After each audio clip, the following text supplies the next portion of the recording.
For my first question, I would like to ask Waldo what it would take for him to be convinced that the altar of Joshua is legit. So far, as far as I'm concerned, he has only presented speculation of an unlikely possibility. He essentially said that the altar could have been built by anyone and just attributed later to Joshua. However, as I said first in my first reply, the artifacts around it, as well as the offerings underneath the altar, have all been dated to be from the same time period. So far, I feel I have given more than enough archaeological evidence to support that this is in fact the altar of Joshua, and this portion, at least, of the Exodus is true. Having said that, Waldo, what would it take to convince you that the altar is in fact legit? If not, the animal remains and the artifacts found around it are enough. Waldo's over there like, "Oh, come on, Trey, that can't possibly be the altar." And I'm just over here like,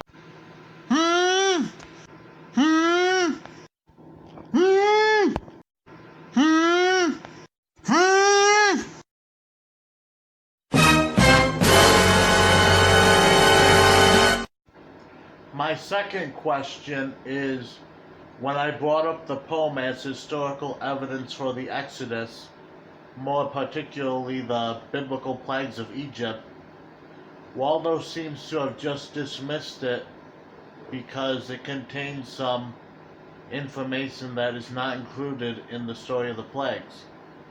However, according to Lee Strobel, who is a Christian author and in the past was an investigative journalist, we should expect that two different eyewitness accounts contain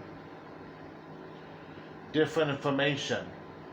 If they didn't, we would have to suspect them of conspiracy. Having said that, Waldo, do you believe that just because additional information is found in the poem, that we should discredit it despite the poem's similarity to the plagues? My second question is, do you have any actual evidence to support your theory that the story of the altar of Joshua only exists because some random person happened upon the altar and decided to attribute it to him? And my final question is, what would it take to convince you that the Exodus actually happened? I know we agreed on 5 questions, but I don't really have a 5th one. Alright, ladies and gentlemen, that's it. I await Waldo's reply and his questions. Then after that, our closing statements.